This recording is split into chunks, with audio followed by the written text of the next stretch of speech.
Russia is located in Eastern Europe and Northern Asia. Russia is currently the most corrupt superpower government in the world. In fact, it's actually one of the most corrupt nations in the world, as its ranking among the 178 nations is 154, which makes even Nigeria ranked higher than them. That's right, the country with millions of princes are less corrupt than the superpower government. In 2011, there were over 40,000 cases of corruption-related crimes charged against workers for the Russian government, but only 5,000 saw court. Russia's leader Vladimir Putin has managed to stay in power for over 12 years through a loophole in their constitution, which states that a president can only serve 2 consecutive terms in a row. Putin exploits this by flip-flopping from president to prime minister after he finishes his two terms. Putin recently passed a law that extended his presidency term to 6 years, and again one-sidedly won the presidency campaign in February, which means he can stay in power for 6 more years unquestioned. In this past election, it was the first time an independent candidate had an actual shot of winning.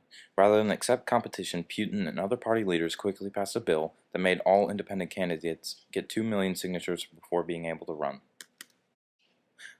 This election has also caused a lot of controversy for the leader, as over 200,000 people protested his victory, which were the largest numbers since the collapse of the Soviet Union on outcries of corruption and a skewed election that was rigged in Putin's favor.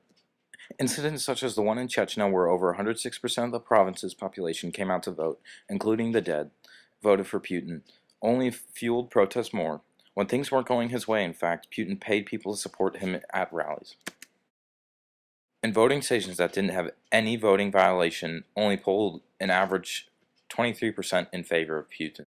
In this past election, even some members of the European Union criticized Putin for being corrupt and rigging his election. Putin was quite pissed off at the protests and chose to handle them by quickly rounding up the opposition protesters, beating them, and arresting them. He has had no problems arresting people in the past who have opposed him, such as the former 16th richest man in the world who had his wealth and oil company destroyed by Putin. It came out as a shock since politicians and oil businessmen have strong bonds with each other. Oil is the backbone of Russia's economy, as Russia is the second largest exporter of oil in the world, which gives some of the oil barons leverage over some politicians to pass laws which make it easier for them to exploit workers and avoid safety hazards in order to make more money for themselves. The bonds between politicians and the oil barons go way back to the fall of the Soviet Union in the early 1990s. The economy of Russia was minuscule and next to nothing. A few Russian businessmen came up with an idea of purchasing land that was rich in minerals from the government through bribes. The land would often be anywhere from $100 to $300 million, which was still a fraction of the price of what it was worth at this time of economic disaster. But the only people who had enough for the bribes were members of the Russian mob, so the businessmen would come to them for money. This created a three-way triangle between politicians, the mob, and the oil barons, all benefiting from each other. As of 2012, the capital of Russia, Moscow, is now the home to the most billionaires in the world. Among these billionaires is allegedly no other than Vladimir Putin, who has an estimated net worth of $40 billion. He constantly denies this allegation, but has been seen wearing watches up to $1 million in worth and visiting anonymously owned multi-million-dollar estate in eastern Russia. Yet recently, the only thing the politicians have done for the poor was raising the minimum wage a month by 300 rubles, or 10 US dollars. Now, you may be wondering how and when the mob got all their money and influence in Russian politics. It all started in the late 1800s. Criminals with similar ideas formed an organized crime group called the Thieves' World. They opposed any form of working with the government and shared its profits equally among them. Their hatred for the government stems back to when the Tsars, essentially kings and queens, ruled Russia. They hated them because they believed that the Tsars did not share their wealth equally among the citizens properly, and their punishments against thievery, and that they believed that they were mistreating the poor. When Lenin and Stalin came to power after the Russian Revolution, which kicked out the Tsars, the hate only festered and grew.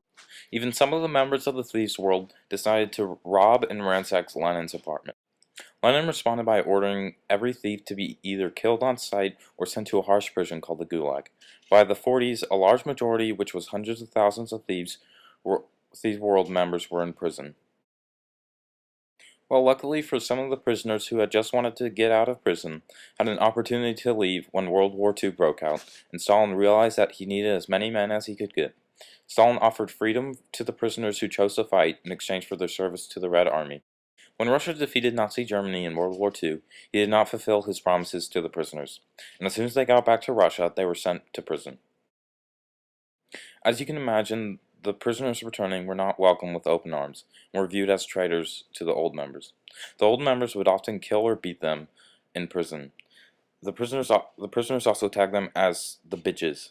The bitches started taking odd jobs around the prison and snitching on fellow prisoners to get shorter and easier prison terms.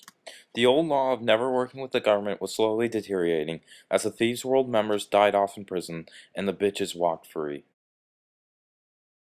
The bitches soon developed their relationship with the prison guards into full-fledged alliances between the police, politicians, and themselves. The new Russian mafia members realized that they could make a lot of money working with high-ranking officials in the Russian army by selling weapons. During the Cold War, which was a period between 1950 and the 1990s, America and Russia had been in arms race with each other. The Cold War led to a government with a huge stockpile of weapons. When the Cold War ended and the Soviet Union fell apart, Russia no longer had a need for the thousands of weapons and military vehicles it owned. Luckily for the Russian mafia members who had just spent millions of dollars bribing politicians and army officials, an all-out drug war between drug lords was going on in South America, creating a large demand for the Russian weapons. The drug lords would pay with millions of dollars worth of cocaine to the mafia in exchange for high-tech smuggling vehicles for placing drugs in the U.S., and weapons for their territory war. The mafia members would then resell and distribute their cocaine throughout their country. The smuggling and weapon trades was so bad at one point, drug cartels were going to buy a $115 million submarine and a small atomic bomb from the Russian mafia, but the deal didn't go through as the members were arrested before its. The Russian mafia used their money to gain influence in the government to make it easier for them to exist and make money. They are still very much active in the current government.